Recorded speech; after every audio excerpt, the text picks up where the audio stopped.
Rolling Stones los conocí fugazmente cuando tenía 8 años. Un cassette variado que había en mi casa de música variada, justamente. Había mucho pop, algo de rock and roll. Y ahí estaba Brown Sugar. Fue la primera noción que yo tuve justamente contacto con los Rolling Stones. Y ya más adelante, cuando tenía unos 12 aproximadamente, y un poquito más de madurez, comencé a comprar mis primeros cassettes de música en general, mucho de rock nacional, lo que estaba de moda en aquel momento, era 1987, y empecé a comprarme mis primeros cassettes de los Rolling Stones, entre otros. Compraba de Queen, de Creedence, de Iron Maiden, de AC/DC, ya me gustaba todo ese estilo. Y, y compré Sticky Fingers de Rolling Stones en cassette. Hasta ahí fue mi primer contacto, digamos. Un punto de inflexión fue en ver a Keith Richards. Fue una de las grandes decisiones que tomé en mi vida siendo muy joven. Era 1992, estaba en quinto año del colegio. Eso me costó perder algunas materias porque era noviembre, pero era la presencia de un Rolling Stones en Argentina. Yo no tenía tanto conocimiento sobre la banda en aquella época, pero a partir de que vi a Keith Richards el 7 de noviembre del 92 en la cancha de Vélez, yo solamente conocía algunas canciones que él interpretaba que habitualmente tocaban los Rolling Stones, pero conocía solo Eileen, Take It So Hard y un par de canciones más como solista. Muy poco conocía sobre él. Ese día me cambió la vida o me la mejoró para siempre porque decidí que como que ese era casi un héroe en ese momento, con un estadio lleno. Y cuando volví, teniendo en cuenta que hacía como mis primeras, como changas se dice, ¿no? Colegio a la mañana, a veces educación física por la tarde y en los tiempos libres, y mediante algunos pequeños ingresos que tenía trabajando como empleado de comercio de tarde nada más, comencé a comprarme mis primeros libritos chiquitos, mis revistas, seguí con los cassettes y a los 17 empecé fuerte, no tan fuerte, va con los CDs. Me compré Jump Back, previamente me compré Flashpoint, que lo compré en Casa Villeco, se puede nombrar porque ya no está, y después compré Jump Back en el 1993, al año siguiente. Diríamos que ahí fue como el inicio. Yo estoy muy contento y conforme conmigo mismo, con lo que he conseguido, habiendo nacido y vivido 40 años, 39, 40 años en Comodoro Rivadavia. Salvo unos 3 o 4 que estudié y trabajé en Buenos Aires.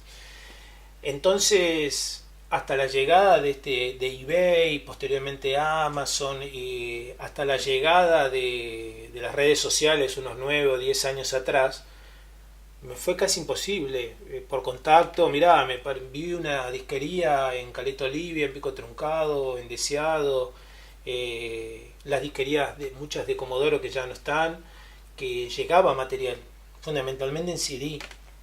Y yo compraba todo, me lo guardaban y me decían, César, elegí vos lo que era Rolling Stones, Mick Jagger, Ron Wood, Keith Richards, elegí vos lo que querés de acá. Era la época que venía como un proveedor con una caja de discos en auto, llegaba a Comodoro, lo dejaba en la disquería y vos de ahí seleccionabas lo que te interesaba y el resto lo ponían a la venta. Realmente yo tardaba en comprar todo, no llegaba el mejor material tampoco ni lo que estabas buscando. Y, y así fue, he recorrido kilómetros por un CD varias veces. Cada vez que tuve vacaciones, sobre todo en mi etapa de soltería, que fue bastante extensa mi etapa de soltería, todas mis vacaciones siempre fueron en Buenos Aires. Siempre, en enero, en febrero, con 35 grados, con una humedad terrible, nadie en las calles, estaban todos en la costa, el Mar del Plata. Digo, mejor para mí. Y ahí estaba yo 4 o 5 de la tarde, si es que estaban abiertas las disquerías, y ahí las recorría todas. Y ahí iba devastando, ¿no? En tal disquería, en tal, me llevaba todo.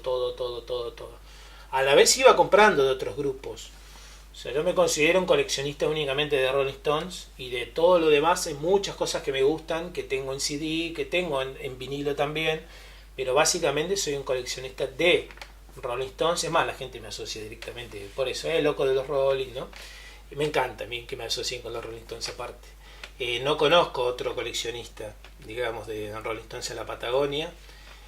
Justamente eso fue parte de lo que es la creación del fan club, tratar de conectar o de conocer otros fanáticos, que hay muchos fanáticos, pero son aquellos que disfrutan más de los conciertos, disfrutan más de ver un DVD en vivo. He visto mucha gente, incluso acá en Comodoro y en lugares de la Patagonia, emocionarse viendo material de los Rolling Stones. Yo también me emociono con ellos cuando eso pasa, pero no hay otros coleccionistas de Stones. Sí, tengo grandes amigos con los que hemos compartido momentos inolvidables en Buenos Aires, en Rosario, alguno en Córdoba, pero no muchos más. Incluso mis grandes amigos en materia de Rolling Stones, la gran mayoría son coleccionistas. Algunos en Buenos Aires, tengo un gran amigo en Chile, un amigo en Brasil, en España. En la Patagonia lamentablemente no está instalado el hecho de coleccionar Rolling Stones porque no tienen una obra muy difundida, lamentablemente. Se conocen muy pocas canciones, es muy poco lo que pasan por la radio en general y se basa todo en sus grandes éxitos. Sin embargo, yo, bueno, a través de estar ligado a coleccionar y a través de tener un programa de radio hace muchos años, también fui conociendo otros coleccionistas de otros grupos que también tienen el mismo nivel ya como para internarlos, ¿no? Como el caso mío, pero no de Stones. ¿Qué es lo bueno en este caso de coleccionar en Rolling Stones? Yo creo que es la banda más difícil como para coleccionar. ¿Por qué? Porque empezaron con su primer material hace muy poquito, se cumplieron 55 años del debut discográfico de los Rolling Stones, el 7 de junio del 63. Y hasta el día de hoy sigue saliendo material. Tal vez ellos no todavía publicaron nuevas canciones de estudio compuestas por ellos, pero sigue saliendo material que quedó en el archivo en su momento y circuló como contenido bootleg, pirata, como se dice habitualmente. O sea que el material continúa y salen muchos formatos, o sea que sigue permanentemente. Por lo tanto, yo considero que es más difícil que Iron Maiden, que Led Zeppelin, que los propios Beatles. Se repite, por ejemplo en Beatles yo considero que se repite generalmente el mismo material con distinta carátula, un box set que le agregan alguna remera, algún libro, alguna foto, pero básicamente siempre es lo mismo. En cambio, en Rolling Stones no se termina nunca. Entonces, capaz el mismo disco, no sé, nombremos Sticky Fingers por nombrar uno, yo trato de buscar todas las ediciones que en Argentina fueron 4 ediciones en vinilo, ¿no? A lo largo de la historia. Y también busco la edición alemana, la suiza, la norteamericana, la británica, la rusa, todas, la holandesa, hace poco conseguí la de Grecia.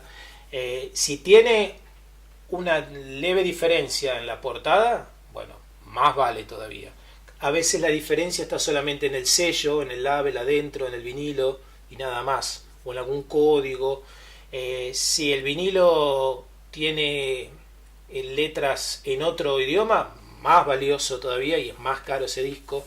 Cuando observé un libro que me costó mucho conseguir, pero lo tenía alguien mayor que yo acá en Comodoro, es un libro que se llama Música y Recuerdos. Hay uno de los Beatles también, lo hizo Geoffrey Giuliano.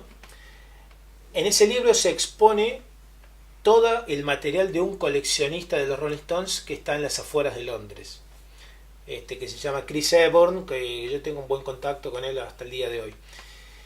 Y en ese libro se fue aprendiendo mucho acerca de qué hay que coleccionar, qué no. Eso era como, ya estamos hablando del primer nivel del coleccionismo, cosas que directamente en Argentina ni ingresaban, o si estaban de casualidad en Buenos Aires alguno que otro lo tenía o lo podía llegar a conseguir. Es difícil definir para mí cuál es digamos, el objeto, el ítem más preciado, porque recuerdo, como hablábamos hace un rato, desde mi primer CD, que lo quiero porque fue lo primero que me compré, desde cosas que me han regalado, obsequiado gente que quiero mucho. Tengo varios objetos preferidos. Tengo un vinilo firmado por ellos, por los 5 que lo hicieron, tatuado o Tattoo You del 81. Eso está firmado por los 5 que lo hicieron en ese momento. Es el vinilo que contiene Starman, es uno de los vinilos más vendidos, de los discos más vendidos de los Rolling Stones. Está firmado por Jagger, Richard, Watts, Wyman y Ronnie Wood. El flipper me costó muchísimo conseguirlo, muchísimo. Estuve años y años. Estaba en ese libro el flipper. Yo lo vi en ese libro. Wow, ¿y esto qué es? Le digo, yo iba a Apolo en la 25 de mayo a jugar a los flipper y nunca estaba ese. Y yo me acuerdo que le preguntaba al dueño, este señor Guerreiro, si mal no recuerdo, y me decía, no, pibe, no lo tengo. Yo le preguntaba si lo iba a traer porque yo quería jugar al flipper de los Rolling Stones, porque había visto también en la televisión, hay un video que solo salió en VHS, merecería ser editado en DVD alguna vez, un VHS oficial de los Stones, que salió en el 84-85, se llama Rewind, donde el propio Jagger está jugando al flipper de los Stones, así que mejor que promocionar lo que eso. En Argentina supuestamente ingresaron unos 50 aproximadamente, y fue una obsesión de toda la vida hasta que unos 7-8 años atrás lo pude conseguir. Hoy es una pieza muy pero muy buscada. Es como conseguir, no sé, un Torino de la década del 70. Ya desaparecieron todos. Los que había se desarmaron para armar uno solo, utilizar diferentes piezas.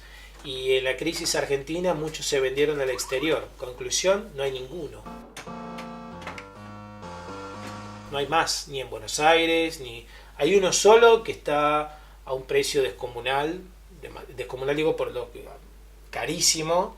En Mercado Libre, pero está restaurado. Yo lo quería en estado original. Y cuando viajé a Buenos Aires y lo vi original, lo compré en el momento y por un precio muy pero muy accesible. O sea que valió la pena. Pero llegó el flipper, me emocioné, estaba solo, me costó armarlo, ponerle las patas, armarlo bien. Lloré ese día, me saqué una foto con la cámara, no fue una selfie, me saqué una foto y al otro día di vuelta a la página y me puse a buscar otra cosa. Era como yo un mueble más de mi casa. Esa es creo una buena definición de lo que es un coleccionista así como extremo. Varios me dicen, ¿escuchás los discos? Y todos no. Pero ¿disfrutás de lo que tenés o de lo que conseguís? Le digo, disfruto la búsqueda. Una vez que lo tengo, ya lo tengo y después me pongo a disfrutar en una nueva aventura en conseguir algo. Hay un vinilo que es el más difícil por lejos, oficial, porque salió en 1969, promocional, y se otorgaron 200 copias a diversas radios estadounidenses y 200 a radios británicas, y yo tengo una de esas 400 que salieron en el 69, no hay que ubicarse en la etapa, o sea, nunca salió a la venta. Yo tengo una versión London, que pese a que dice London es norteamericana, y lo que es Decca es británico. Bueno, tengo una de esas y es todo un logro. Son vinilos que salen varios cientos de dólares, varios, en la actualidad, y conseguir una de esas fue realmente grandioso. Y así tengo muchas, hay muchas que me costó conseguir, que para otros es muy sencillo, sobre todo para el que vive en Estados Unidos, en Alemania, en Francia, en Holanda, es sencillo para ellos. Pero uno siendo patagónico, cualquier objeto que llega, no hay nada más emocionante que cuando llega el cartero. O hasta incluso la carta de la aduana, que hay que ir a la aduana, perderte una mañana, también es emocionante, porque después te vas con el vinilo bajo el brazo o lo que hayas conseguido. Imposible olvidarme del primer show que vi de los Rolling Stones. Fue el 9 de febrero de 1995 en River. Ese día, después de ese día, ahí me di cuenta, tenía 19 años, En abril cumplía 20. Ahí me di cuenta que definitivamente ese iba a ser el grupo que me iba a marcar de por vida. No pasó eso con Keith Richards teniendo yo 17, pero cuando ya los vi en el 95 ya estaba con un poco más de experiencia, ya los conocía un poco más, conocía más su discografía. Cuando empezó el show y estaba esa especie de cobra que lanzaba fuego y a los que estaban adelante, no era mi caso, el pelo que tenías prácticamente te lo chamuscaba. Yo estaba con este look para aquellos años. Muchos recuerdan ese show, más muchos fueron a ese show y tal vez no fueron a los posteriores, porque era una visita histórica, era la primera vez que los Stones visitaban Argentina. ¿Gracias a quién? A Keith Richards, porque vio el éxito que tuvo su show solista y le dijo a Jagger: Mick, hay que incluir a ese país y a Sudamérica en nuestra próxima gira. Y así fue. En el 94 empezó la gira Voodoo Lounge y en el 95 por primera vez hicieron Argentina e hicieron Brasil, después México y después continuó por otros lugares. Fue una emoción indescriptible. Tuve la chance de ver los 5 shows en el campo. Poco dinero por aquellos tiempos, alcanzaba para 5 campos y nada más, nada de platea, nada por el estilo. Y uno con 19, 20 años, obviamente, poco todo el show y al día siguiente de nuevo otro show, otra vez poco, porque tenías el estado como para poder hacerlo. Vi esos 5 shows del 95, después tuve la chance de ver los 5 shows del 98, la segunda vez que vinieron. Después estoy haciendo como una memoria, después vi los 2 shows, fueron solo 2, del 2006, 21 y 23 de febrero. Bueno, y después continué y tuve la chance de verlos en los shows de 2012, de los 50 años, en los shows de 2016, vi los 3 shows de La Plata, el show de Montevideo y el show de Chile. Tenía muchas ganas de seguir, pero estaba a punto de nacer mi hija, que mi hija Bianca finalmente nació el día del show de Cuba. Imagínate si me hubiera ido. Y algo parecido pasó con mi hijo, que nació en 2013 y yo en diciembre del 2012 estaba viendo a los Rolling. Nació en enero de 2013 y yo en diciembre del 2012 estaba en Estados Unidos. O sea, tenía que volver también. Bueno, y después tuve la gran fortuna de verlos en 2017 en Europa, algunos shows, y bueno, y los que acabo de ver ahora en el Reino Unido. Así que 26 veces los vi, estoy más que satisfecho. Y envidio a todos aquellos que vieron shows legendarios de los 70, de los 80, que uno lamentablemente no puede volver el tiempo atrás. Soy enamorado de la historia de los Rolling Stones, más allá que me gusta su presente, me gusta mucho más el presente 2018 que el 2017 que vi, por ejemplo. Pero la historia es algo que uno tantos años vio en los libros y que tan lejano y tan inalcanzable parecía, que me encanta poder llegar a todos esos lugares. Primero, todo lo que tiene que ver con el creador y líder de los Stones en sus comienzos, como Brian Jones, que es Cheltenham, la ciudad donde él nació, la ciudad donde empezó de a poco a tocar algunos instrumentos, pero y un día dijo: tengo que pegar el gran salto, lo que es tan admirable hacerlo, no sé, en 1960, 1961, la verdad que es muy admirable, uno que después conoce esa ciudad, ¿sí? Cómo este tipo se la jugó y se fue a la gran ciudad a pelearla por su sueño, y durmió en la casa de gente en los pisos, durmió en los patios, durmió en la intemperie, pero se la jugó, formó una banda y lo logró.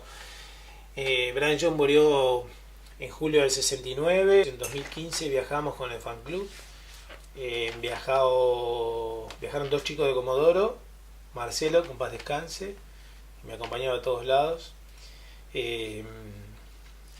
y viajamos también con mi amigo Alex de Chile, un rosarino y un amigo de provincia de Buenos Aires. Fue un día especial porque yo nunca lo había intentado en visitas anteriores, porque queda muy lejos, porque incluso ni con GPS no se sabía si íbamos a poder localizar el lugar. Es una granja, un lugar de campo, como irte bien, no sé, camino Sarmiento acá y encontrar ese lugar bien metido hacia adentro y que sea justo el lugar indicado. Fue muy difícil. Eh, Le propuse a los demás intentarlo. Yo estaba mentalizado, como decía antes, yo llego desde Comodoro de la Patagonia, yo no me voy a ir a tomar una foto afuera. Si la localizo tengo que entrar de alguna manera. Un amigo inglés me dijo, es probable que te tiren con un rifle desde adentro. Me lo sintetizó así. Digo, no importa, vamos a intentar. Fuimos en subte, después en tren. Cuando terminó el tren, a la localidad más cercana, desde ahí tuvimos que contratar un taxi. Después de varios amagues, porque hay varias estructuras similares, que yo digo es esta y no era, llegamos al lugar correcto. Nuestro amigo Marcelo, reitero, que Keith lo tenga en la gloria, vio que había movimiento. Yo digo, si vos ves movimiento, gritame.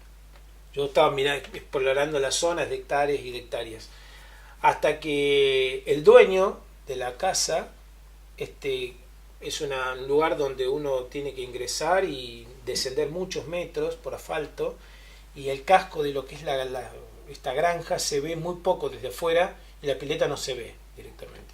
Yo creí haberla visto, pero era el cobertor de la pileta, o sea, algo vi subido ahí unos arbustos. Nunca ingresé del otro lado porque quisiera invadir propiedad privada. Bueno, finalmente llegó este señor. Yo le mostré la bandera del fan club y la bandera de Brian Jones que tenemos, y ahí entendió, sin necesidad de hablar, pues estábamos lejísimos. Vino, nos dejó pasar, les comenté que era de la Patagonia, del fan club, que queríamos llegar hasta la pileta. Bueno, un poco de convencimiento, nos dejó pasar. Hay video de todo esto, pudimos ir filmando, ingresando. Tengo agua yo de la pileta, obviamente. De verdad me da gracia estas cosas, porque dice, qué tonto este muchacho, sí, es verdad. Pero bueno, tengo agua de esa pileta. No fue el agua donde falleció Brian Jones, no importa. Tengo ese agua guardada, y pude charlar con el dueño, conocer la última sesión fotográfica de Brian Jones en ese lugar, donde él está con una chaqueta estadounidense, está mostrando diferentes figuras. Era la casa del creador de Winnie the Pooh, o sea que es una casa legendaria de 3 o 4 siglos atrás, y pudimos ir viendo todos los lugares donde él se había tomado esas fotos y ver la famosa pileta donde él murió. El fan club patagónico Rolling Stones empezó en 2012, con la idea, tenía ganas de reunir fans mucho antes, pero no me animaba a hacerlo pensando de que casi que iba a ser un fracaso, porque uno va viendo si hay fans, si no hay, después que tengan ganas de participar, de reunirse, de organizar en conjunto, era difícil. Yo estaba a punto de viajar a los shows de los 50 años de la banda, que fueron entre noviembre y diciembre del 2012, y antes de viajar, bueno, digo, vamos a crear una página de Facebook, y yo la creé como que si ya éramos un montón, digamos, y estaba yo solo, ¿no? Y bueno, se ha creado el fan club, etcétera, etcétera, y a partir de ahí se empezaron a sumar. Después hubo muchos que entraron y salieron, muchos que estuvieron a la hora de los shows en La Plata, en 2016, muchos que se incorporaron brevemente cuando fueron las exposiciones o algunos de los artistas o invitados que tuvimos. En su momento trajimos a Sarcófago de Ratones Paranoicos, 2 veces Roy Quiroga, el batero de Ratones, que tiene unas anécdotas impresionantes, no solo de haber estado mano a mano con los Stones en el 95, sino anécdotas con Papo, con Spinetta, con Charlie. Tiene unas anécdotas pero excelentes. En el fan club hicimos 3 exposiciones, 2013, 2014 y 2015 en el sector de Comodoro, una exposición gratuita, de donde bueno, yo llevé buena parte del material de Rolling Stones. Trajimos algunos músicos, trajimos al periodista Diego Perry, que presentó su libro República Stone. Organizamos eventos con Titi Naves en Caleta Olivia. Hicimos también, bueno, varios festivales con varias bandas, algunas interpretando canciones de Stones y de otros grupos de rock clásico. También viajamos varias veces. Los 12 de julio hemos viajado a Buenos Aires, que es justo el día del aniversario de Rolling Stones, así que el próximo 12 de julio cumplen 56 años. Y bueno, sobre todo mucho asado, mucha música, mucha charla, y se va renovando. Está renovando. De la primera época me he quedado yo solo, por eso lo rescato siempre a Marcelo, que falleció pocos días después de que volvimos del show de Montevideo en 2016. Falleció sorpresivamente y bueno, a mí me dejó algo como Rengo, porque era el que estaba conmigo para todo y me ayudaba en todo, era como un ladero impresionante. Pero se fueron incorporando amigos, lo destaco Alejandro obviamente, que Alejandro está siempre acompañándome, le gusta algo de los Rolling Stones, es más del palo de heavy, pero siempre está acompañándome, y a los otros muchachos, a todos, a los que han pasado, a los que están actualmente, todos aportan de alguna u otra manera y la pasamos genial. Hay mujeres, hay varones, hay de diferentes edades y la pasamos bien. Y los Rolling Stones los elijo porque me conmueven todo el tiempo, porque siendo ya cuarentón, hace poco los vi y no sé, hicieron Full to Cry, es una canción, es una balada, y me diré, ay, pero estás un poco mariconado. Sí, es verdad, te vas poniendo grande, canciones que no interpretan habitualmente en vivo. Yo lloré mucho solo en Full to Cry. En 2016 en Chile, She's a Rainbow, que era una canción que hace rato que no tocaban y cuando interpretaron, y era el inicio de la gira, yo lloré y mucho también, así que no me arrepiento para nada. Yo respiro Rolling Stones las 24 horas, son mi vida, es lo que yo elegí, y reitero, y a veces es redundante, pero no tengo alegría más grande en el mundo que ser un fan, un coleccionista y un escucha de todo lo que los Stones han hecho, solo comparado, en tercer lugar, pongámoslo para quedar bien, detrás del nacimiento de Benicio y de Bianca, mis dos hijos. Los elijo todo el tiempo porque, por suerte también, puedo coquetear con otras bandas todo el tiempo, y me gusta seguir investigando permanentemente con grupos de los 60, de los 70, de los 80. No me encierro exclusivamente en Rolling Stones, sino que a través de descubrir otras bandas, también uno, al hacer un programa de radio como el que hago, los puedo trasladar, y es otra satisfacción extra cuando alguien conoció un grupo gracias a alguna canción que vos pusiste. O algún grupo que tal vez no conocían, ¿no? Como lo hago todos los sábados. Yo no lo puedo describir con palabras lo que siento acerca de Rolling Stone. Para algunos es una exageración, otros pensarán que estoy loco y tienen razón. Y bueno, por eso los respiro permanentemente y los escucho cada vez que puedo. Ya con hijos es más difícil tener un lugar apartado para vos, pero el auto es como que siempre mío, ¿no?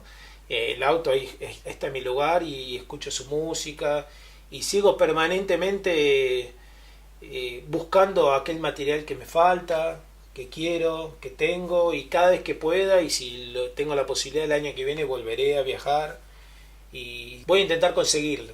Y seguramente el año que viene van a estar por Argentina, es muy probable que en el Estadio de La Plata vuelvan a tocar, así que va a ser una nueva oportunidad para poder seguir disfrutando.